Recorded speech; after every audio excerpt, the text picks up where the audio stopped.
प्रश्न संख्या 56। निम्नलिखित में से किस कोशिकांग को कोशिका की आत्मघाती थैली के रूप में जाना जाता है? लाइसोसोम। लाइसोसोम को कोशिका की आत्मघाती थैली या आत्महत्या की थैली कहा जाता है क्योंकि इनमें हाइड्रोलाइटिक एंजाइम जमा होते हैं। इन एंजाइमों का उपयोग कोशिका के में जटिल अणुओं को पचाने के लिए किया जाता है। लाइसोसोम न्यूक्लिक एसिड, पॉलीसेकेराइड, वसा और प्रोटीन को पचाने में सक्षम है। उनके साथ साथ लाइसोसोम भी अपने स्वयं के एंजाइमों द्वारा अपनी स्वयं की कोशिकाओं को पचाते हैं या क्षति पहुंचाने से जिससे कोशिका की मृत्यु हो जाती है। इस प्रक्रिया को ऑटोलिसिस कहा जाता है। अगला प्रश्न स्लाइडेन और स्वान द्वारा दिया गया कोशिका सिद्धांत निम्नलिखित में से किन जीवों पर लागू नहीं होता है? इनमें से विषाणुओं पर। स्लाइडेन और स्वान द्वारा दिया गया कोशिका सिद्धांत कवकों, जंतुओं और शैवालों पर लागू होता है, परंतु विषाणुओं पर यह लागू नहीं होता। अगला प्रश्न, रॉबर्ट हुक द्वारा कोशिका की खोज किस प्रकार की गई? रॉबर्ट हुक द्वारा कोशिका की खोज किस प्रकार की गई? कॉर्क का निरीक्षण करते हुए। कोशिका की खोज रॉबर्ट हुक द्वारा 1665 ईस्वी में किया गया। इन्होंने कॉर्क के स्लाइस का सामान्य आवर्धन यंत्र की सहायता से अध्ययन किया। कॉर्क पेड़ की छाल का एक भाग है। उन्होंने कॉर्क की पतली स्लाइस ली और उसका सूक्ष्मदर्शी की सहायता से अध्ययन किया। उन्होंने कॉर्क की स्लाइस में अनेक कोष्ठयुक्त अथवा विभाजित बक्से देखे। बक्से मधुमक्खी के छत्ते के समान दिखाई दिए। अगला प्रश्न, कोशिका की खोज किसने की? कोशिका की खोज किसने की थी? तो रॉबर्ट हुक ने। रॉबर्ट हुक ने कोशिका की खोज की। अगला प्रश्न, केंद्रक और कोशिका झिल्ली के बीच मौजूद जेली जैसे पदार्थ को क्या कहा जाता है? कोशिका द्रव्य। कोशिका जीवों की आधारभूत संरचना एवं संरचनात्मक एवं कार्यात्मक इकाई होती है।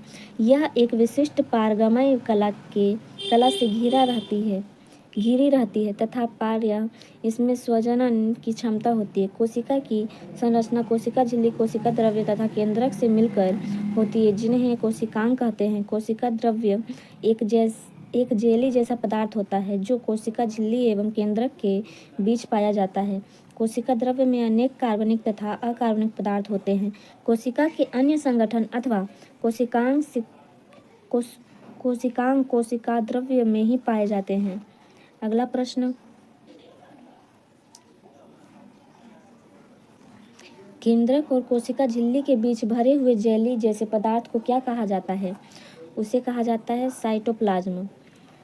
अगला प्रश्न,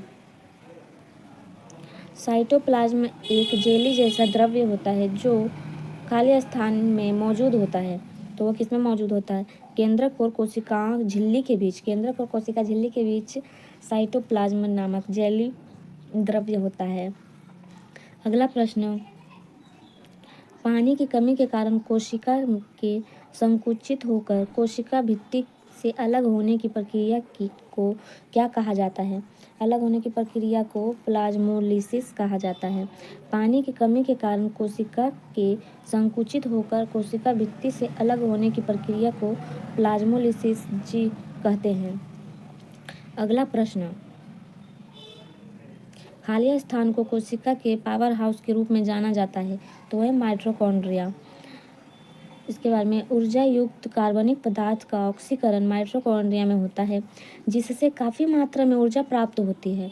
इसलिए माइटोकॉन्ड्रिया को कोशिका का पावर हाउस कहते हैं। यह कोशिका एड्रीनोसिस ट्राइफॉस्फेट के रूप में होती है तथा इसका निर्माण एडीपी एवं अकार्बनिक फॉस्फेट के संयोजन से होता है। इसे कोशिका का श्वसन स्थल भी कहते हैं। जीवाणु एवं नील रहित शैवाल को छोड़कर सभी सजीव पदार्थ एवं जंतु कोशिकाओं में माइटोकॉन्ड्रिया पाया जाता है। अब अगला प्रश्न, कोशिका का वह बाह्यतम आवरण कौन सा है जो कोशिका के अवयवी को उनके बाह्य वातावरण से अलग करता है तो है प्लाज्मा झिल्ली। कोशिका के सबसे बाहर चारों ओर एक बहुत पतली, मुलायम और लचीली झिल्ली होती है जिसे कोशिका झिल्ली या प्लाज्मा मेम्ब्रेन या प्लाज्मा झिल्ली कहते हैं। यह झिल्ली जीवित एवं अर्धपारगम्य होती है। यह कोशिका के अवयवों को उसके बाह्य वातावरण से अलग करती है। कोशिका झिल्ली लिपिड एवं प्रोटीन की बनी होती है। यह विभिन्न प्रकार के अणुओं को बाहर निकालने एवं अंदर आने में नियंत्रण करती है। अब अगला प्रश्न,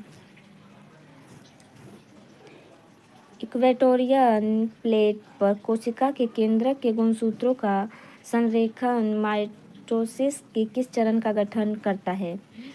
तो वो है मेटाफेज। मेटाफेज के दौरान गुणसूत्र इक्वेटोरियल प्लेट पर कोशिका के द्रव्य से संरेखित होते हैं और धुरी के तंतु गुणसूत्रों के सेंट्रोमियर से जुड़ जाते हैं। उल्लेखनीय है कि मेटाफेज समसूत्री विभाजन तथा द्वितीय चरण है। इस चरण में सेंट्रोमियर विभाजित होता है और अलग किए गए क्रोमैटिड स्वतंत्र संततित गुणसूत्र बन जाते हैं। अगला प्रश्न, स्वतंत्र अस्तित्व के संरक्षण जीव की सबसे छोटी इकाई क्या होती है? तो होती है कोशिका। स्वतंत्र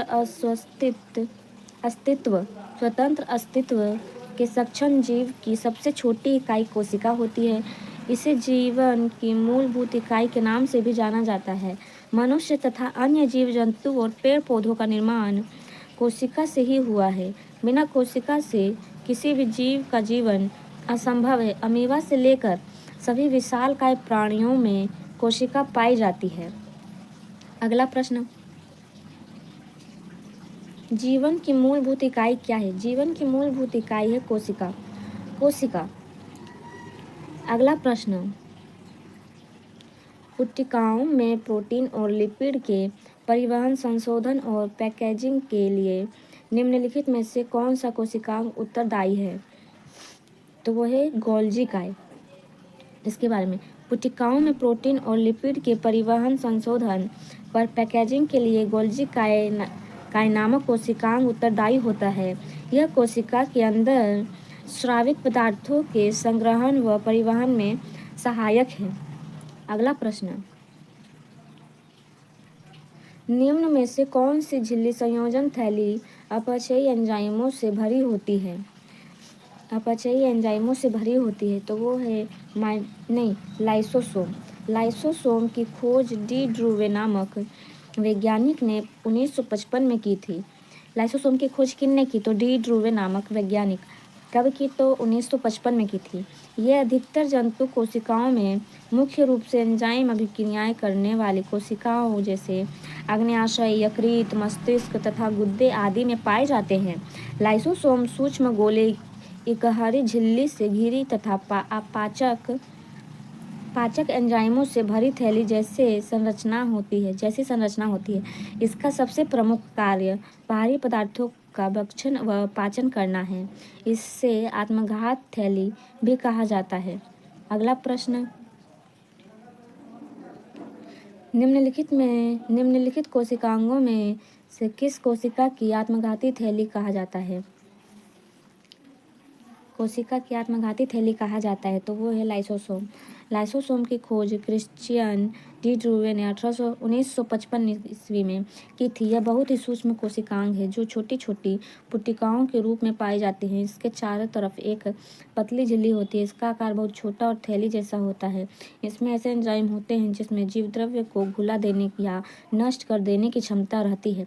कोशिकीय अपचयन में व्यवधान के कारण जब कोशिका क्षतिग्रस्त हो जाती है तो लाइसोसोम फट जाते हैं एवं इसमें मौजूद एंजाइम अपनी ही कोशिका को पाचित कर देते हैं।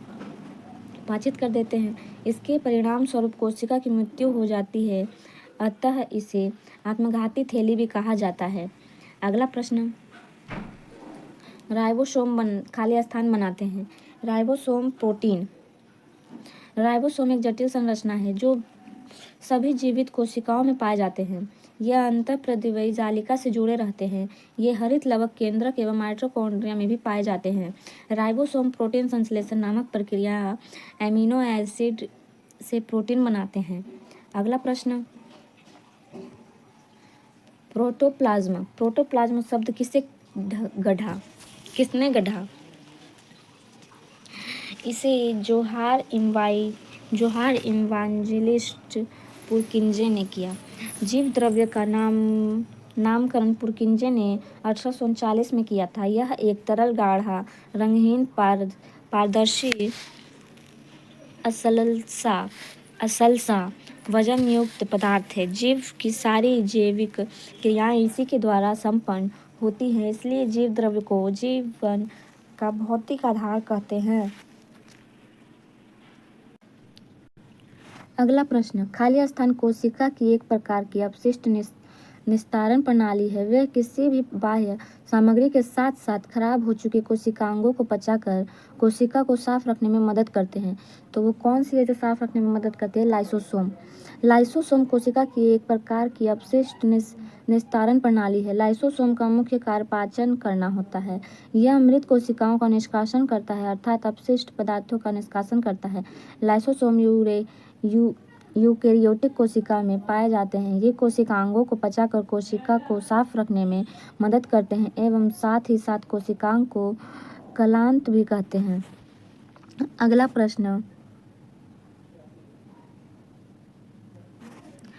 प्रश्न, निम्नलिखित में से कौन सा ऑर्गेनेल किसी भी बाह्य सामग्री को पचाकर कोशिका को साफ रखने में सहायक होता है, साथ ही कोशिकांग को कलांत भी कहा जाता है? तो वो है लाइसोसोम। अगला प्रश्न,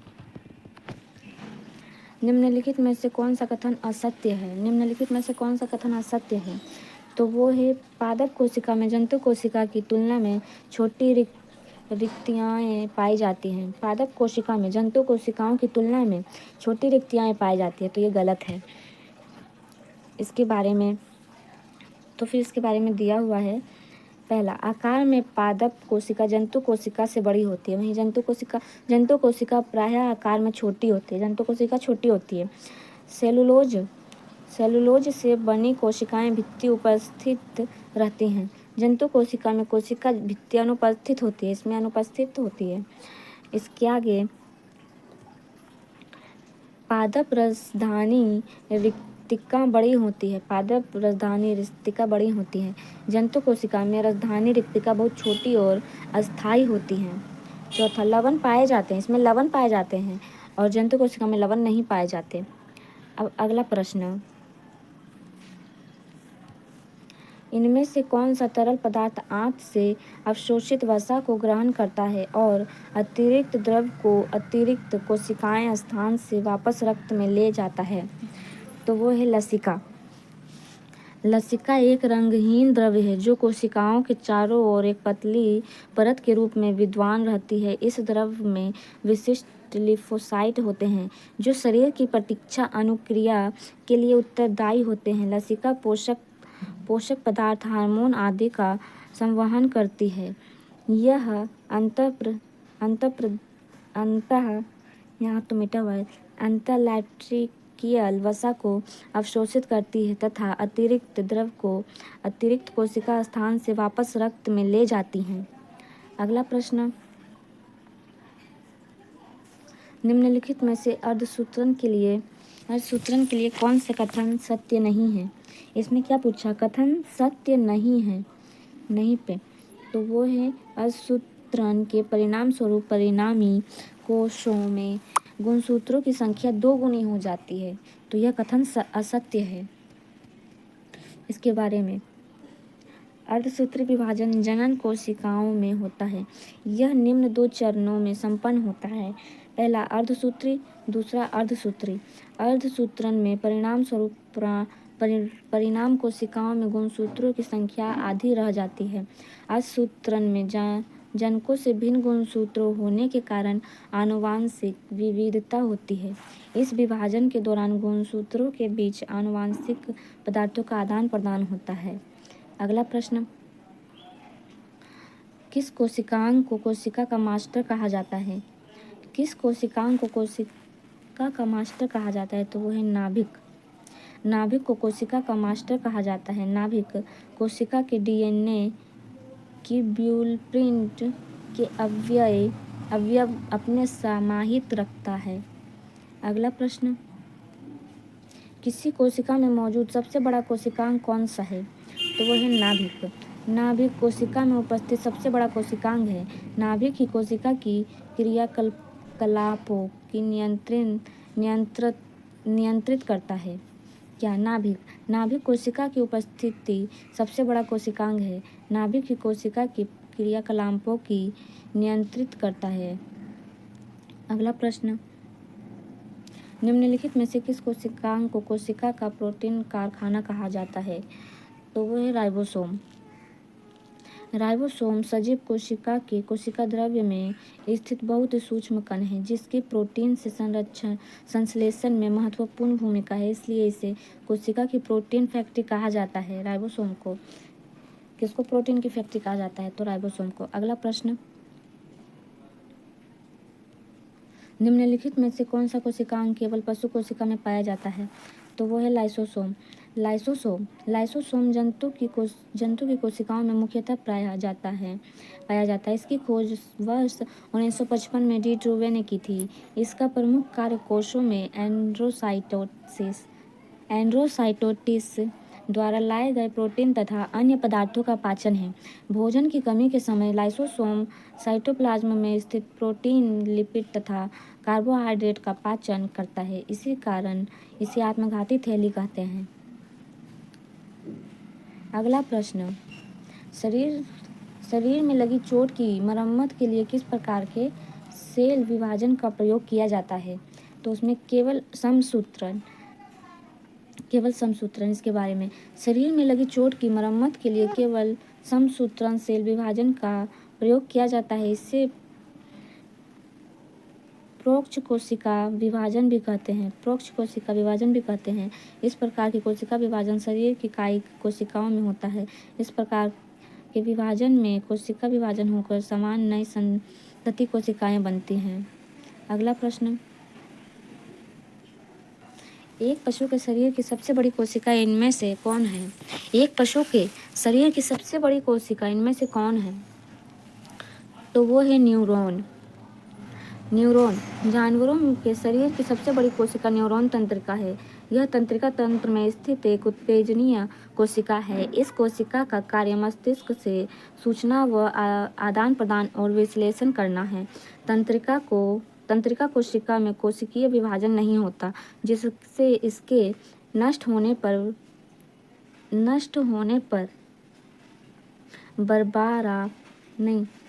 दोबारा प्राप्त नहीं किया जा सकता।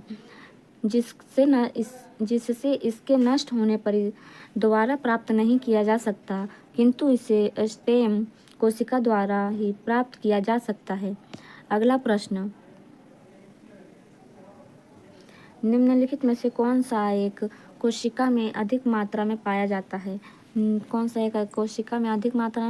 है? तो वह जल।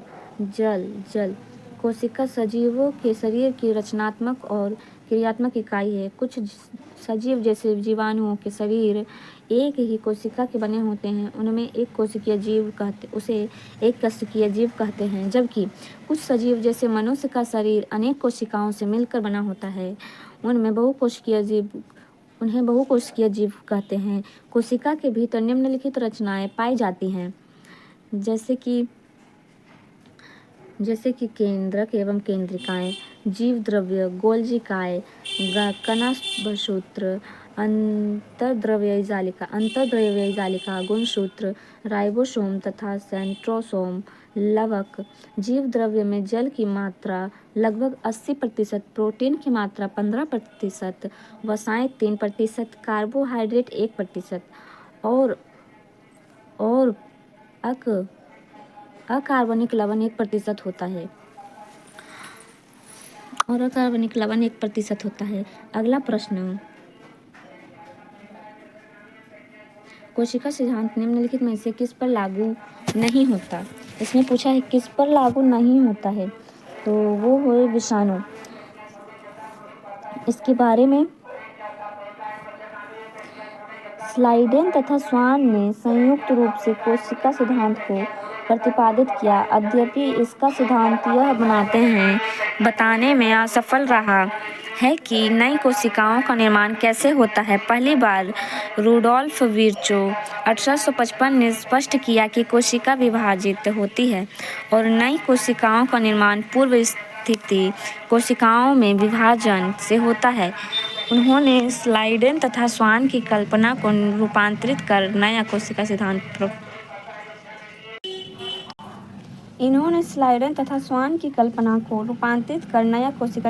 प्रतिपादित किया। सभी जीव कोशिका व कोशिका उत्पादन से बने होते हैं। सभी कोशिकाएं पूर्व स्थिति कोशिकाओं से बनी होती है। अकोशिकीय जीव जैसे वायरस, वायरॉइड तथा प्रोसांक पर कोशिका सिद्धांत लागू नहीं होता। अगला प्रश्न, निम्न को सुमेलित करें, मतलब कि मिलना है, तो इनमें से कौन सा सही है। लाइसोसोम आत्महत्या की थैली, डीएनए गुणसूत्र, माइटोकॉन्ड्रिया पावर हाउस। तो इसका आंसर ये होगा ए का सी, 2 का 2, बी आंसर। इसका आंसर बी होगा, है ना। लाइसोसोम आत्महत्या की थैली, डीएनए गुणसूत्र, माइटोकॉन्ड्रिया पावर हाउस। अगला प्रश्न, कोशिका पर कार्यात्मक क्रियाओं का नियंत्रण कौन करता है।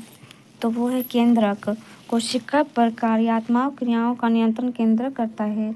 कोशिका केंद्रक में कोशिका के अधिकांश आनुवंशिक पदार्थ होते हैं जो क्रोमोसोम बनाने के लिए हिस्टोन्स जैसे प्रोटीनों की एक विशाल विविधता के साथ कई लंबे रैखिक डीएनए अणुओं के रूप में संगठित होते हैं। इन गुणसूत्रों के भीतर जिन कोशिका के परमाणु जीनोम है और कोशिका फंक्शन को बढ़ावा देने के लिए इस तरह से संरक्षित हैं।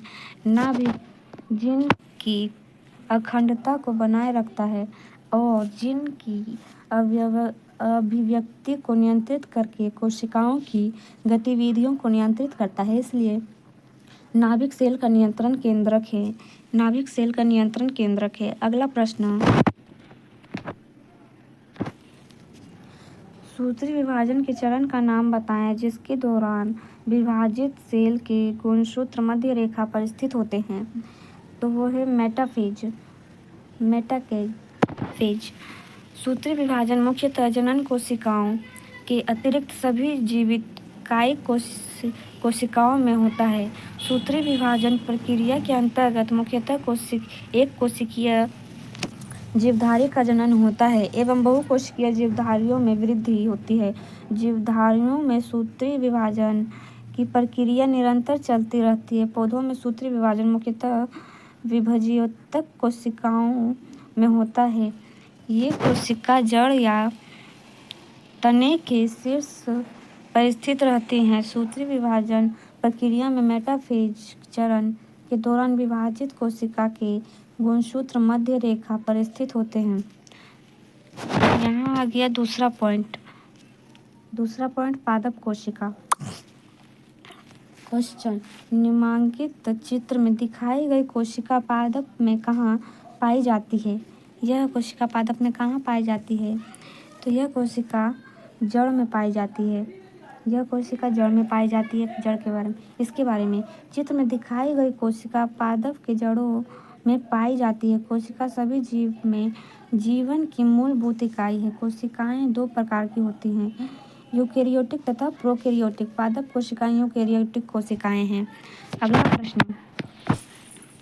पादप कोशिकाओं में मौजूद खाली स्थान मात्रा संचालन को सुगम बनाने के लिए कोशिकाओं की संरचना में परिवर्तन कर देती है। कौन परिवर्तन कर देती है। तो जल।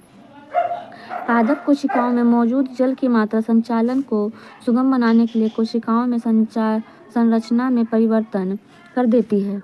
अगला प्रश्न, पौधों को ऊर्जा की कमी आवश्यकता क्यों होती है?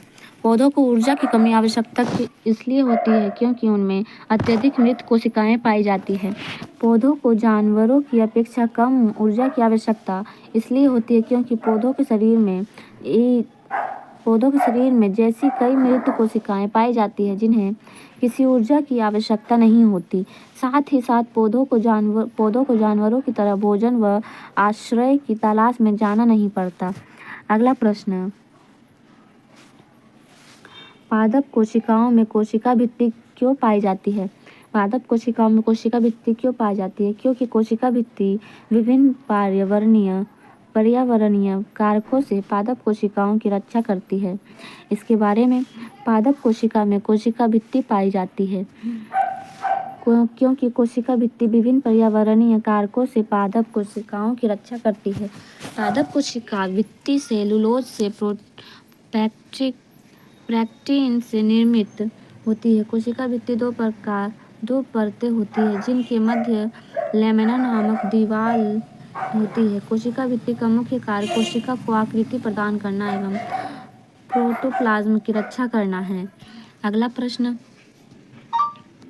कोशिका में केंद्रक के अतिरिक्त निम्न में से किन दो कोशिकांगों में अपने डीएनए और राइबोसोम होते हैं? तो वो है लवण और माइटोकॉन्ड्रिया। लवण और माइटोकॉन्ड्रिया। कोशिका में केंद्रक के अतिरिक्त लवक और माइटोकॉन्ड्रिया कोशिकांगों में अपने डीएनए और राइबोसोम होते हैं। लवक पादप कोशिकाओं के कोशिका द्रव्य में पाए जाने वाले गोल या अंडाकार रचना है। इनमें पादपों के लिए महत्वपूर्ण रसायनों का निर्माण होता है। जीवाणु एवं नील रहित शैवाल को छोड़कर शेष सभी सजीव पादप एवं जंतु कोशिकाओं के कोशिका द्रव्य में अनियमित रूप से बिखरे हुए दोहरी झिल्ली आबद्ध कोशिकांगों को सूत्रकर्णिका या माइटोकॉन्ड्रिया कहते हैं। अगला प्रश्न, पादप कोशिका में श्वसन क्रिया जिसमें वे ऑक्सीजन ग्रहण करते हैं और भोजन से ऊर्जा और कार्बन डाइऑक्साइड मुक्त करते हैं, कहाँ होती है? कहाँ होती है? ये कहाँ होती है? तो होती है माइटोकॉन्ड्रिया में। माइटोकॉन्ड्रिया पादप कोशिका में श्वसन क्रिया जिसमें वे ऑक्सीजन ग्रहण करते हैं और भोजन से ऊर्जा और कार्बन डाइऑक्साइड मुक्त करते हैं, माइटोकॉन्ड्रिया में होती है। अगला प्रश्न, अपशिष्ट पादपों को पादप कोशिका के अंदर कहाँ संचित किया जाता है? तो वो रसधानियों में संचित किया जाता है। अपशिष्ट पादपों को पादप कोशिका के अंदर रसधानियों में संचित किया जाता है। रसधानी जंतु एवं पादप कोशिकाओं के कोशिका द्रव्य में पाई जाने वाली रचना है। पादप कोशिका में रसधानियों जल संतुलन बनाए रखने के लिए मदद करती है। कभी कभी एक रिक्तता पादप कोशिका के अधिकांश आंतरिक स्थान को घेर सकती है। अगला प्रश्न, पर्णरहित वर्णक कोशिका के इनमें से किस घटक में मौजूद होता है? पर्णरहित, तो ये होता है हरित लवक में। हरित लवक पौधों के लिए अत्यंत महत्वपूर्ण कोशिकीय संरचना है। इसमें मौजूद पूर्ण रहित वर्णकों की सहायता से प्रकाश संश्लेषण क्रिया संपन्न होती है। इनमें क्लोरोफिल के अतिरिक्त ज़ैंथोफिल तथा कैरोटिक वर्णक भी पाए जाते हैं। अगला प्रश्न, निम्नलिखित में से कौन सा कोशिकांग केवल पादपों में पाए जाते हैं? तो वह है लवक। लवक केवल पादपों में पाए जाते हैं। लवक पादप कोशिका की कोशिका द्रव्य में पाए जाने वाले गोल या अंडाकार रचना है। लवक 3 प्रकार के होते हैं: हरित लवक, अवर्णी लवक, वर्णी लवक।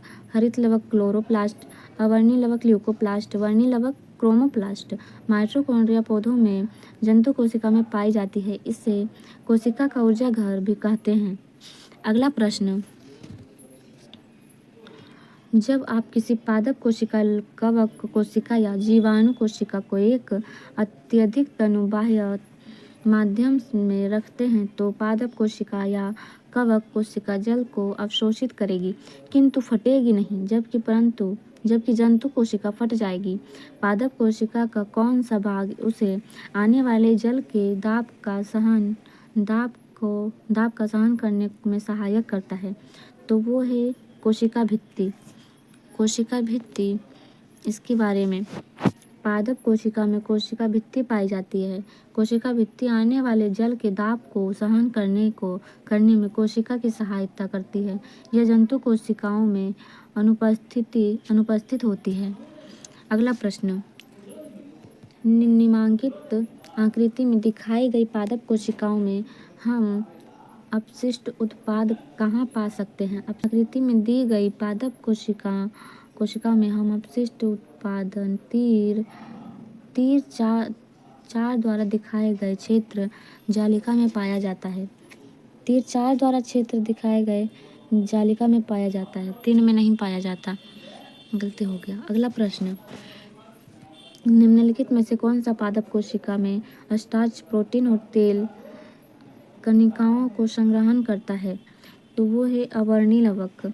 केवल पादप कोशिकाओं में ही पाए जाने वाले दोहरी झिल्ली आबंद कोशिकांग लवक के 3 प्रकार होते हैं, ल्यूकोप्लास्ट, क्रोमोप्लास्ट, क्लोरोप्लास्ट। इनमें से ल्यूकोप्लास्ट अथवा अवर्णी लवक 3 प्रकार के खाद्य सामग्री स्टार्च, प्रोटीन और सेल वसा कणिकाओं को संग्रहण करता है। अवर्णी लवक या ल्यूकोप्लास्ट रंगहीन लवक हैं जो सूर्य के प्रकाश से दूर पौधों के अंधेरे हिस्से में पाए जाते हैं। अगला प्रश्न, निम्नांकित चित्र में दर्शाए गए प्रकार की कोशिका कहाँ पाई जाती है? यह कोशिका पत्तियों और प्ररोहों में पाई जाती है, पत्तियों और प्ररोहों में पाई जाती है। इसके बारे में, चित्र में दिखाए गए प्रकार की कोशिका पत्तियों और प्ररोहों में पाई जाती है। अगला प्रश्न, वायु युक्त कोशिकाएं खाली स्थान में पाई जाती है, तो वो है जलकुंभी। वायु युक्त कोशिकाएं जल या पौधों जैसे कि जलकुंभी, सिंघाड़ा आदि में पाई जाती है। ऐसे पौधे जिनमें बड़े आकार के अंतर कोशिका अवकाश होते हैं तथा उनमें वायु भरी रहती है, जिसके कारण पादप हल्का बना रहता है और पानी की तरह सतह पर आसानी से तैरता रहता है, उन्हें वायु युक्त कहने में कहते हैं। इस वायु युक्त को वायु कोष्ठ भी कहा जाता है। अगला प्रश्न, रंगहीन लवक क्या कहलाते हैं? रंगहीन लवक क्या कहलाते हैं? तो ल्यूकोप्लास्टिड। रंगहीन लवक ल्यूकोप्लास्टिड कहलाते हैं। ल्यूकोप्लास्ट स्टार्च, लिपिड और प्रोटीन के संश्लेषण और भंडारण के लिए महत्वपूर्ण अंग है। एपिकोप्लास्ट आवश्यक चयापचय कार्यों वाले एक प्लास्टिड हैं जो द्वितीयक एंड्रोसिम्बायोसिस के माध्यम से विकसित हुआ है। क्रोमोप्लास्ट फूलों और फलों और कुछ पत्तियों को जड़ों में कैरोटीनॉइड वर्णन के संश्लेषण और भंडारण में कार्य करते हैं। क्लोरोप्लास्ट पौधों का एक कोशिकांग है जो प्रकाश संश्लेषण प्रक्रिया के माध्यम से प्रकाश ऊर्जा को अपेक्षाकृत स्थिर रासायनिक ऊर्जा में परिवर्तित करते हैं। अगला प्रश्न, कुछ जीवाणु प्रकाश संश्लेषण होते हैं। इन कोशिकाओं में प्रकाश संश्लेषण वर्णक कहा जाता है। प्रकाश में संश्लेषक वर्णक कहा जाता है, तो वो है प्लाज्मा झिल्ली के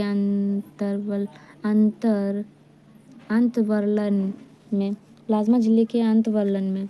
इसके बाद में कुछ जीवाणु प्रकाश संश्लेषित होते हैं। इन कोशिकाओं में प्रकाश संश्लेषण वर्णक प्लाज्मा झिल्ली के अंतर्वलन में स्थित होते हैं।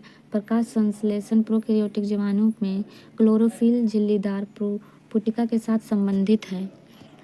अगला प्रश्न, पादप कोशिकाओं की भित्तियां खाली स्थान से बनी होती हैं, सेल्यूलोज से बनी होती हैं। कोशिका जीवन की सबसे छोटी कार्यात्मक व संरचनात्मक इकाई है, जिसके अध्ययन को साइटोलॉजी कहा जाता है। पादप व जंतु की कोशिकाओं की रचना अलग अलग होती है, जो जंतुओं से विभिन्न करती है। कोशिका भित्ति केवल पादप कोशिकाओं में पाई जाती है, सेल्यूलोज की बनी होती है। यह कोशिका की सुरक्षा के साथ साथ उनके निश्चित आकार व आकृति को बनाए रखने में सहायक है। यह कोशिका झिल्ली के बाहर पाई जाती है। अगला प्रश्न, पौधों में कोशिका भित्ति का निर्माण करने वाले जटिल कार्बोहाइड्रेट को क्या कहा जाता है? तो सेल्यूलोज। पौधों में कोशिका भित्ति का निर्माण करने वाले जटिल कार्बोहाइड्रेट को क्या कहा जाता है? सेल्यूलोज। अगला प्रश्न, कौन सा कोशिकांग प्रकाश संश्लेषण के दौरान प्रकाश ऊर्जा का उपयोग करता है? तो वह है हरित लवक। कौन सा कोशिकांग प्रकाश संश्लेषण के दौरान प्रकाश ऊर्जा का उपयोग करता है? तो हरित लवक। हरित लवक प्रकाश संश्लेषण के दौरान प्रकाशीय ऊर्जा को रासायनिक ऊर्जा में बदल कर उपयोग करते हैं। इनका हरा रंग क्लोरोफिल के कारण होता है। हरित लवक एक प्रकार की कोशिकांग है जो पादप एवं शैवाल की कोशिका में पाए जाते हैं। ये पौधों में भोजन निर्माण में सहायक होते हैं। इसी कारण हरित लवक को कोशिका का रसोईघर कहा जाता है। इसी कारण हरित लवक को तो हरित लवक को कोशिका का रसोई घर कहा जाता है। हरित लवक को कोशिका का रसोई घर। अगला प्रश्न, क्लोरोफिल में निम्न में से कौन सा त्वरण उपस्थित होता है? इसमें कहा है तो मैग्नीशियम। क्लोरोफिल में मैग्नीशियम तत्व उपस्थित होता है। यही पत्तियों में क्लोरोफिल एक हरे रंग का वर्णन पाया जाता है। क्लोरोफिल सूर्य के प्रकाश को अवशोषित करता है और ऊर्जा देता है। अगला प्रश्न, निम्नलिखित में से केवल पादप कोशिकाओं में पाया जाता है। निम्नलिखित में से क्या केवल पादप कोशिकाओं में पाया जाता है? यहाँ क्या दिया है? तो वो है लवक। लवक जो है सिर्फ पादप कोशिकाओं में पाया जाता है। लवक केवल पादप कोशिकाओं में पाया जाता है। यह दोहरी झिल्ली से घिरी संरचना है जिसमें अपना DNA तथा राइबोसोम होता है। यह 3 प्रकार के होते हैं। पहला क्लोरोप्लास्ट, इनमें क्लोरोफिल होता है जो प्रकाश संश्लेषण में सहायक होता है। क्लोरोफिल में हरा रंग होता है। इसमें क्लोरोफिल होता है जो प्रकाश संश्लेषण में सहायक होता है।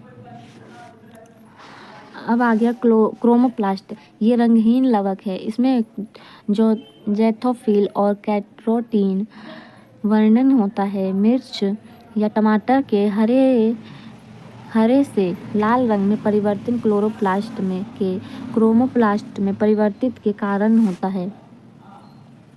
किसके कारण होता है? क्रोमोप्लास्ट। ये रंगहीन लवक है। इसमें जैथोफिल और कैरोटीन वर्णक होते हैं। मिर्च या टमाटर के हरे से लाल रंग में परिवर्तन क्रोमोप्लास्ट में परिवर्तन के कारण होता है। तीसरा ल्यूकोप्लास्ट। ये रंगहीन प्लास्टिड होता है जो मुख्य रूप से एक पादप कोशिका में खाद्य पदार्थों को संग्रहित करता है। अगला प्रश्न, निम्नलिखित में से कौन सा वर्णक फलों और सब्जियों के रंगों के निर्धारण के लिए जिम्मेदार है? तो वो है एंथ्रोसाइनिस। फलों और सब्जियों के रंगों का निर्धारण एंथ्रोसाइनिन वर्णन करता है। एंथ्रोसाइनिन जामुन, प्याज, अनार, अंगूर, टमाटर, चोकोबेरी आदि में पाया जाता है। जबकि हीमोसाइनिन रक्त को नीला बनाता है जिसमें लौह के बजाय तांबा मौजूद है। ऑक्टोपस, मकड़ियों, केकड़ों और बिच्छू में पाया जाता है। क्या हीमोसाइनिन रक्त को नीला बनाता है जिसमें लोहे के बजाय तांबा मौजूद है? तो वो ऑक्टोपस, मकड़ी, केकड़ों और बिच्छू में पाया जाता है। हीमोग्लोबिन, यह रक्त को लाल बनाता है तथा सभी कशेरुकी तथा कुछ अकशेरुकी में पाया जाता है। अब हीमोइरेथ्रिन, यह रक्त को गुलाबी बनाता है। रक्त को गुलाबी कौन बनाता है? हीमोइरेथ्रिन। अगला प्रश्न, पौधों में पाया जाने वाला नीला, बैंगनी या लाल फ्लेवोनाइड वर्णन किसकी उपस्थिति के कारण होता है? पौधों में पाया जाने वाला नीला, बैंगनी या लाल फ्लेवोनाइड वर्णक किसकी उपस्थिति के कारण होता है? तो वो है एंथ्रोसाइनिन। पौधों में पाया जाने वाला नीला, बैंगनी या लाल फ्लेवोनाइड वर्णक एंथ्रोसाइनिन की उपस्थिति के कारण होता है। अगला प्रश्न, निम्नलिखित में से कौन सा कोशिका अंग पादप कोशिका में पाया जाता है किंतु पशु कोशिका में नहीं पाया जाता। ऐसा कौन सा कोशिका अंग है जो पादप कोशिका में पाया जाता है किंतु पशु कोशिका में नहीं पाया जाता? तो वो है क्लोरोप्लास्ट। निम्न विकल्पों में क्लोरोप्लास्ट को छोड़कर अन्य सभी पशु कोशिका में पाए जाते हैं। क्लोरोप्लास्ट में हरे रंग का पर्णहरिम या क्लोरोफिल उपस्थित होता है, जिस कारण से पौधों के कुछ भाग व पत्तियां हरी दिखाई पड़ती हैं। इसके द्वारा ही प्रकाश संश्लेषण की क्रिया और कार्बोहाइड्रेट बनते हैं। अगला प्रश्न, निम्नलिखित में से कौन सा घटक पत्तियों को हरा रंग प्रदान करता है? तो वह क्लोरोफिल। अगला प्रश्न, उस वर्णक का नाम बताइए जिसकी वजह से पौधों का रंग हरा होता है। तो इसका भी आंसर होगा क्लोरोफिल। क्लोरोफिल के कारण ही पेड़ पौधों के पत्तियों का रंग हरा होता है। अगला प्रश्न, अब आगे तीसरे पॉइंट में जो उत्तक है। पहला पॉइंट है इसका जंतु उत्तक। प्रश्न, निम्न में से कौन सा उत्तक वृक्क नलिकाओं की भित्तियों का निर्माण करता है? तो वह है डी, उपकला उत्तक। उपकला उत्तक वृक्क नलिकाओं की भित्तियों का निर्माण करता है। यह शरीर के अंदर स्थित विभिन्न अंगों के बाहरी तथा भीतरी सतह का निर्माण करने वाले उत्तक को उपकला उत्तक कहते हैं। अगला प्रश्न, माइटोकॉन्ड्रिया को विचित्र अंग क्यों माना जाता है? माइटोकॉन्ड्रिया को विचित्र अंग क्यों माना जाता है? इसका उत्तर, क्योंकि इनमें राइबोसोम और डीएनए होते हैं। माइटोकॉन्ड्रिया को विचित्र अंग इसलिए कहा जाता है क्योंकि इनमें राइबोसोम और डीएनए होते हैं। अगला प्रश्न, निम्न में से कौन सा मानव शरीर के संचलन के लिए मुख्यतः उत्तरदायी है? तो वो है, इसका उत्तर है पेशीय और संयोजी उत्तकों का संयोजन। पेशीय और संयोजी उत्तकों का संयोजन मानव शरीर के संचलन के लिए मुख्यतः तंत्रिका और पेशीय उत्तकों का संयोजन उत्तरदायी होता है। कोशिकीय पेशीय उत्तक पेशियों का निर्माण करते हैं। इनमें संकुचन की क्षमता पाई जाती है। अगला प्रश्न, एक विशिष्ट जंतु उत्तक द्वारा किए जाने वाले कुछ कार्यों का उल्लेख नीचे किया गया है। पहला, यह अंगों के अंदर के अवकाश को भर देता है। बी, यह आंतरिक अंगों को सहारा देता है। सी, यह उत्तकों की मरम्मत में सहायक होता है। नीचे दिए गए विकल्पों में से इस उत्तक की पहचान कीजिए। तो इसका उत्तर है डी, अवकाशीय उत्तक। अवकाशीय उत्तक के बारे में, अवकाशीय उत्तक यह उत्तक शरीर में अन्य संयोजी उत्तकों की अपेक्षा सबसे अधिक पाया जाने वाला उत्तक है। यह ढील ढाल उत्तक होता है जो प्रायः अन्य उत्तकों को जोड़ने और उनमें सहारा देने का कार्य करता है। यह शरीर के प्रत्येक भाग पर, जैसे त्वचा के नीचे, पेशियों के बीच में तथा पाचन नली आदि में पाया जाता है। अगला प्रश्न, हड्डी निम्न में से किस प्रकार के उत्तकों का उदाहरण है? हड्डी निम्न में से किस प्रकार के उत्तकों का उदाहरण है? तो इसका आंसर है बी, संयोजित उत्तक। इसके बारे में, हड्डी संयोजित उत्तक का उदाहरण है। उत्तक संरचना और कार्य में समान कोशिकाओं का एक समूह होते हैं। जंतु उत्तक 4 प्रकार के होते हैं: उपकला उत्तक, संयोजी उत्तक, पेशीय उत्तक एवं 4 तंत्रिका उत्तक। अस्थि या हड्डी उत्तक एक ठोस, दृढ़ एवं मजबूत संयोजी उत्तक है। संयोजी उत्तक का मुख्य कार्य शरीर के सभी उत्तक तथा अंगों का आपस में जोड़ना, अंगों एवं शरीर के आकार देना तथा उसे बनाए रखना है। अगला प्रश्न, इनमें कौन सा उत्तक त्वचा के नीचे और आंतरिक अंगों के बीच पाया जाता है? इनमें से कौन सा उत्तक त्वचा के नीचे और आंतरिक अंगों के बीच में पाया जाता है? तो वह ए, इसका उत्तर है ए, वसा उत्तक। उत्तक कोशिका का समूह होता है। उत्तक कोशिकाओं का समूह होता है जिसमें कोशिकाओं की संरचना तथा कार्य एक समान होते हैं। वसा उत्तक त्वचा के नीचे तथा आंतरिक अंगों के बीच पाया जाता है। यह एक प्रकार का ढीला संयोजी उत्तक है जो शरीर को इंसुलेशन प्रदान करने और प्रमुख अंगों की रक्षा करने के लिए वसा को संग्रहित करता है। अगला प्रश्न, इनमें से कौन सा उत्तक की मरम्मत में मदद करता है? तो इसका आंसर है सी, एरियोलर। एरियोलर के बारे में, एरियोलर उत्तक अंग के अंदर रिक्त स्थान को भरता है, आंतरिक रिक्त अंगों की सहायता करता है और ऊतकों को ठीक करता है। ये संयोजी ऊतक मांसपेशियों और त्वचा के बीच नसों और रक्त वाहिकाओं के आसपास और अस्थिमज्जा में पाए जाते हैं। इनमें कई प्रकार की कोशिकाएं और रेशे होते हैं। अगला प्रश्न, हमारे शरीर में वसा संचारण ऊतक कौन सा है? हमारे शरीर में वसा संचारण ऊतक कौन सा है? तो इसका आंसर है डी, एडिपोज ऊतक। एडिपोज ऊतक। हमारे शरीर में वसा संचारण ऊतक एडिपोज ऊतक है। विभिन्न कोशिकाओं के मिलने से ऊतक का निर्माण होता है। वसा ऊतक दो प्रकार के होते हैं, एरियोलर और एडिपोज। अगला प्रश्न, ऊतक क्या होता है? ऊतक क्या होता है? तो इसका आंसर है डी, वे कोशिकाएं जो मूल रूप से दिखने में और कार्य करने में सामान्य होती हैं। वे कोशिकाएं जो मूल रूप से दिखने में और कार्य करने में समान होती हैं, वह ऊतक होता है।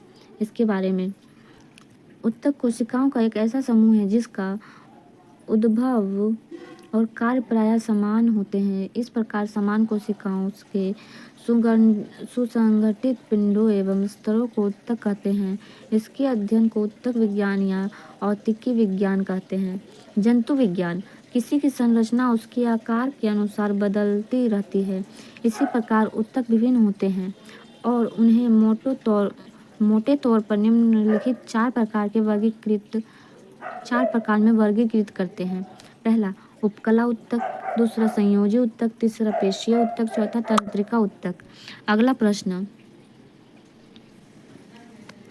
उन कोशिकाओं के समूह को जिनकी उत्पत्ति और संरचना समान होती है, जो एक विशिष्ट कार्य करने के लिए विशेषज्ञ प्राप्त होते हैं, उनको क्या कहा जाता है? तो इसका आंसर है बी, ऊतक। उदाहरण के लिए शरीर में मांसपेशियों की कोशिकाएं उन मांसपेशियों को बनाती हैं जो शरीर की गति से संबंधित है। इसका आंसर है ऊतक। इसके उत्तर के बारे में, कोशिकाओं का वह समूह जिसमें सभी कोशिकाएं आकार, आकृति, कार्य, उत्पत्ति तथा परिवर्धन की दृष्टि में समान होती है, ऊतक कहलाता है। यह हमारे शरीर के सभी हिस्सों और अंगों का निर्माण करता है। ऊतकों का अध्ययन जीव विज्ञान की जिस शाखा में किया जाता है उसे हिस्टोलॉजी कहते हैं। अगला प्रश्न, रक्त और हड्डियों खाली स्थान के उदाहरण हैं। रक्त और हड्डियों खाली स्थान के उदाहरण हैं तो वो है संयोजी ऊतक। इसका उत्तर है संयोजी ऊतक। किसी जीव के शरीर में कोशिका के ऐसे समूह को ऊतक कहते हैं जिसकी उत्पत्ति एक समान हो तथा वह एक विशेष कार्य करती हो। कोशिकाएं मिलकर ऊतक का निर्माण करती है। रक्त और हड्डियों संयोजित ऊतक के उदाहरण हैं। जंतु के शरीर को ढकने या बाह्य रक्षा प्रदान करने वाले ऊतक एपिथेलियम ऊतक कहलाते हैं। मस्तिष्क, मेरुरज्जु तथा तंत्रिकाएं सभी तंत्रिका ऊतकों की बनी होती है। अगला प्रश्न, मनुष्य के एक संयोजी ऊतक के उदाहरण को पहचानें। मनुष्य के एक संयोजी ऊतक के उदाहरण को पहचानें। इसका उत्तर है हड्डी। अगला प्रश्न, निम्नलिखित में से कौन सा एक संयोजी ऊतक है? इनमें से कौन सा एक संयोजी ऊतक है? तो सी, फिर हड्डी। खाली स्थान एक संयोजी ऊतक है। अगला प्रश्न, खाली स्थान एक संयोजी ऊतक है। बी, रक्त जो है एक संयोजी ऊतक है। अगला प्रश्न, रक्त खाली स्थान प्रकार के ऊतक का एक उदाहरण है। तो इसका आंसर है बी, संयोजी। रक्त खाली स्थान प्रकार के ऊतक का एक उदाहरण है तो वो है संयोजी। अगला प्रश्न, रक्त क्या है? इसका उत्तर है सी, एक संयोजी ऊतक। रक्त क्या है?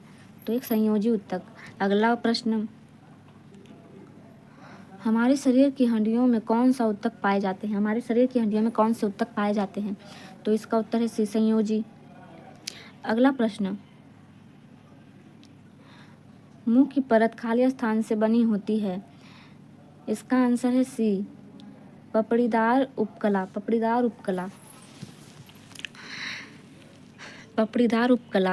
इसके बारे में, एपिथेलियम उपकला ऊतक अंगों की बाहरी पतली परत तथा आंतरिक अंगों के भीतरी स्तर का निर्माण करते हैं। ये चार प्रकार के इधर पता नहीं चला उपकला स्यूडोस्ट्रेटिफाइड संतभाकार उपकला, पपड़ीदार उपकला तथा स्तंभाकार उपकला की बनी होती है, जिसमें से पपड़ीदार उपकला त्वचा की बाहरी परत पर पाया जाता है। इसके अतिरिक्त यह मुख्य गुहा, ग्रास नली तथा आहार नाल के स्तर बनाते हैं। अगला प्रश्न, हमारे शरीर में कई अंग हैं, निम्नलिखित में से कौन सा अंग सबसे बड़ा है? इसका आंसर है सी, त्वचा। इसका आंसर त्वचा है। मानव शरीर का सबसे बड़ा अंग त्वचा है। यह शरीर का बाह्य आवरण होता है, जिससे वातावरण या एपिडर्मिस कहते हैं। त्वचा उपकला ऊतकों की कई परतों द्वारा निर्मित होती है। मानव शरीर की सबसे बड़ी ग्रंथि यकृत होती है। अगला प्रश्न, त्वचा के नीचे और आंतरिक अंगों के बीच खाली स्थान ऊतक बनता है। बी, वसा। इसका उत्तर है वसा। संयोजी ऊतक 3 प्रकार के होते हैं। पहला लचीले संयोजी ऊतक, दूसरा संघन संयोजी ऊतक, तीसरा विशिष्टकृत संयोजी ऊतक। शिथिल संयोजी ऊतक में कोशिका एवं तंतु एक दूसरे से अर्धतरल आधारित पदार्थ से शिथिलता से जुड़े रहते हैं। उदाहरण के लिए वसा ऊतक शिथिल संयोजी ऊतक है, जो मुख्यतः त्वचा के नीचे स्थित होता है। इस ऊतक की कोशिकाएं वसा संग्रहण के लिए विशिष्ट होती हैं। भोजन के जो पदार्थ प्रयोग में नहीं आते हैं, वे वसा के रूप में परिवर्तित होकर इस ऊतक में संग्रहित किए जाते हैं। अगला प्रश्न, निम्न में से क्या एक पशु ऊतक नहीं है? निम्न में से क्या एक पशु ऊतक नहीं है? तो इसका आंसर है पेशीय ऊतक। इसका आंसर है पहला, पेशीय ऊतक। पेशीय ऊतक, संयोजी ऊतक, तंत्रिका ऊतक तथा उपकला ऊतक चारों पशु ऊतक हैं। ये चारों ही पशु ऊतक हैं। पेशीय ऊतक, संयोजी ऊतक, उपकला ऊतक, संयोजी ऊतक चारों पशु ऊतक हैं। किसी जीव के शरीर में तंत्रिका ऐसे रेशों को कहते हैं जिसके द्वारा शरीर के एक स्थान से दूसरे स्थान तक संकेत भेजे जाते हैं।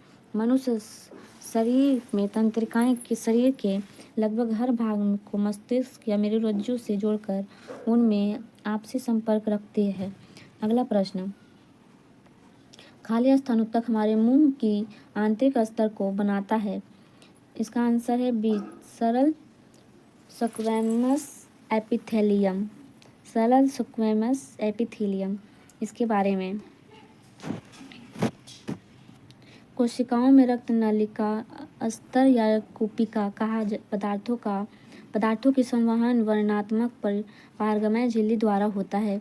वहाँ पर चपटी एपिथीलियम ऊतक कोशिकाएं होती हैं, जिनको सरल सेल की एपिथीलियम कहते हैं। ये अत्यधिक पतली और चपटी होती है तथा कोमल स्तर का निर्माण करती है। आहार नाल तथा मुंह का स्तर सक्रिय एपिथेलियम से ढका होता है। शरीर का रक्षात्मक कवच अर्थात त्वचा इन्हीं सक्रिय एपिथेलियम से बनी होती है। त्वचा की एपिथेलियम कोशिकाएं इनको कटने तथा फटने से बचाने के लिए कई परतों में व्यवस्थित होती हैं। चूँकि ये कई परतों के पैटर्न में व्यवस्थित होती हैं, इसलिए इन एपिथेलियम को स्तरीय सेल की एपिथेलियम कहते हैं। अगला प्रश्न, स्ट्रेटिफाइड स्क्वैमसम एपिथेलियम किसमें मौजूद होता है? तो ये है त्वचा में। त्वचा में क्या मौजूद होता है? Stratified squamous epithelium. अगला प्रश्न, खाली स्थान ऊतक में मैट्रिक्स होते हैं और कोशिकाएं मैट्रिक्स में स्तरहीन होती है। इसका उत्तर है ए, संयोजी। जटिल प्राणियों के शरीर में संयोजी ऊतक बहुतायत एवं विस्तृत रूप से फैला होता है। संयोजी ऊतक शरीर के अन्य ऊतकों एवं अंग को एक दूसरे से जोड़ने तथा आलंबन के आधार पर दिया गया संयोजी ऊतक ये कोमल से लेकर विशेष प्रकार के ऊतक जैसे उपास्थि अस्थि, वसीय, ऊतक तथा रक्त सम्मिलित हैं। रक्त को छोड़कर सभी संयोजी ऊतक कोशिका संरचनात्मक प्रोटीन का तंतुस्रावित करती है, जिसे कोलेजन या इलास्टिक कहते हैं। ये ऊतक को शक्ति, प्रत्यास्था एवं लचीलापन प्रदान करते हैं। ये कोशिकाएं रूपांतरित पॉलीसेकेराइड भी स्रावित करती है, जो कोशिका और तंतु के बीच में जमा होकर आधात्री का कार्य करते हैं। अगला प्रश्न, पेशीय ऊतक कितने प्रकार के होते हैं? पेशीय ऊतक 3 प्रकार के होते हैं। पेशीय ऊतक अनेक लंबे बेलनाकार तंतुओं से बना होता है, जो समानांतर पंक्ति में व्यवस्थित होते हैं। यह तंतु कई सूक्ष्म तंतुओं से बना होता है, जिसे पेशीय तंतु कहते हैं। सामान्यतः शरीर की सभी ग्रंथियों में पेशियाँ प्रमुख भूमिका निभाती हैं। पेशी ऊतक 3 प्रकार के होते हैं। पहला रेखीय पेशी, दूसरा अरेखीय पेशी, तीसरा हृदय पेशी। अगला प्रश्न, मानव शरीर की त्वचा का सबसे बाह्य परत कहलाती है? मानव शरीर की त्वचा का सबसे बाह्य परत कहलाती है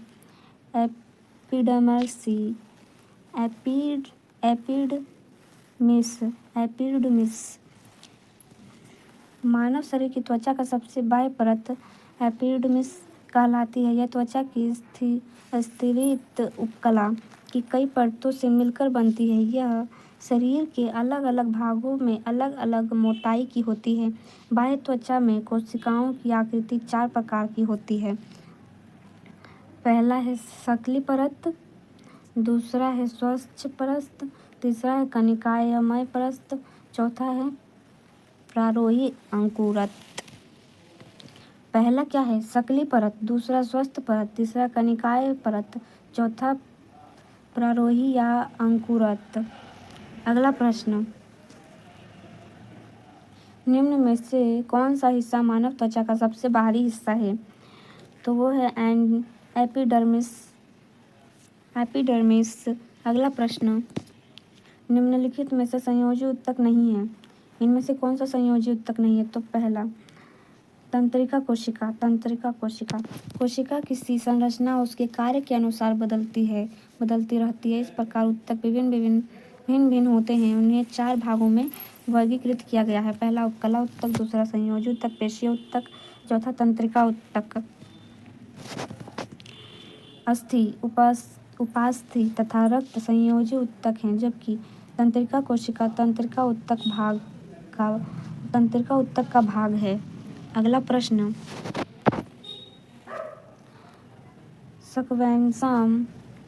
स्क्वैमस एपिथेलियम ऊतक फेफड़ों के अल्वेओलाई और जानवरों के अन्य हिस्सों में पाया जाता है, जहां संकुचन और विश्राम होता है। पहला तो इसका आंसर है अस्थायी।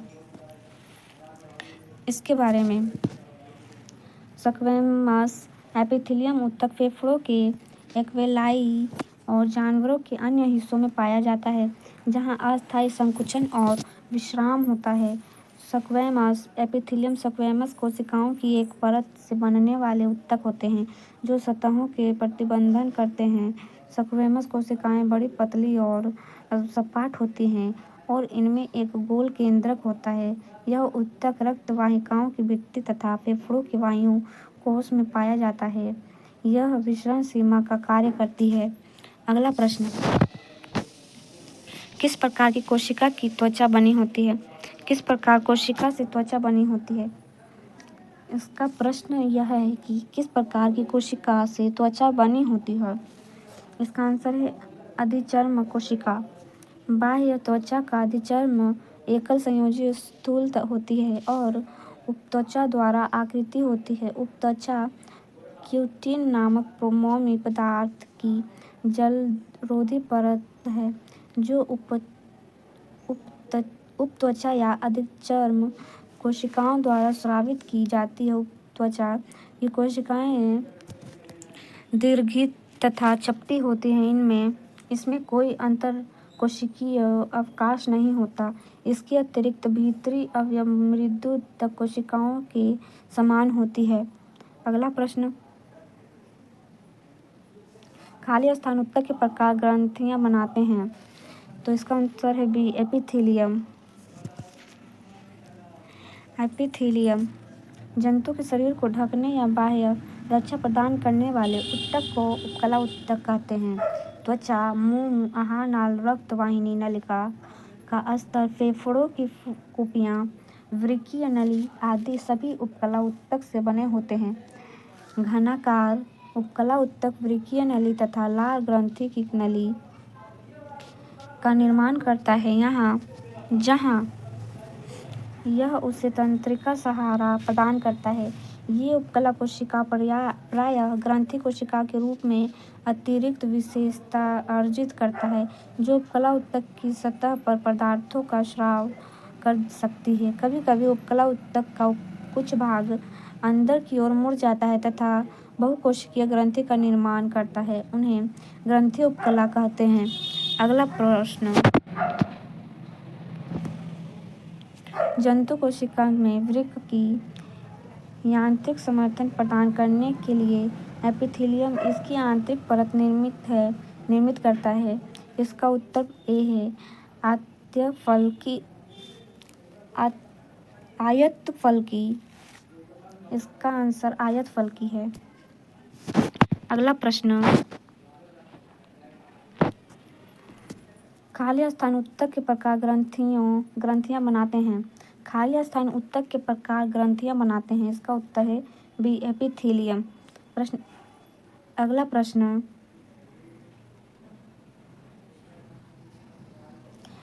हिस्टामिन स्रावक कोशिकाएं खाली स्थान में पाई जाती है। हिस्टामिन स्रावक कोशिकाएं खाली स्थान में पाई जाती है, तो वह है संयोजी ऊतक। इसका आंसर है ए, संयोजी ऊतक।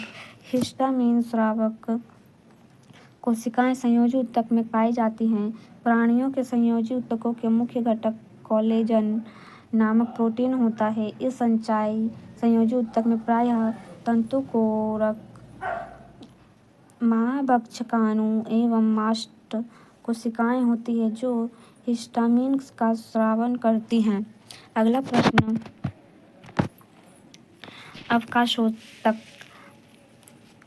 अवकाशोतक खाली स्थान के बीच एक पूरक ऊतक का काम करता है। इसका आंसर ए, इसका उत्तर ए, त्वचा और मांसपेशियां। अवकाशीय ऊतक शरीर में मौजूद संयोजी ऊतक की अपेक्षा अधिक पाया जाता है। यह ढीला ढाला ऊतक होता है और दूसरे ऊतकों को छोड़ने और सहारा देने का कार्य करता है। यह ऊतक त्वचा और मांसपेशियों को भी जोड़ता है।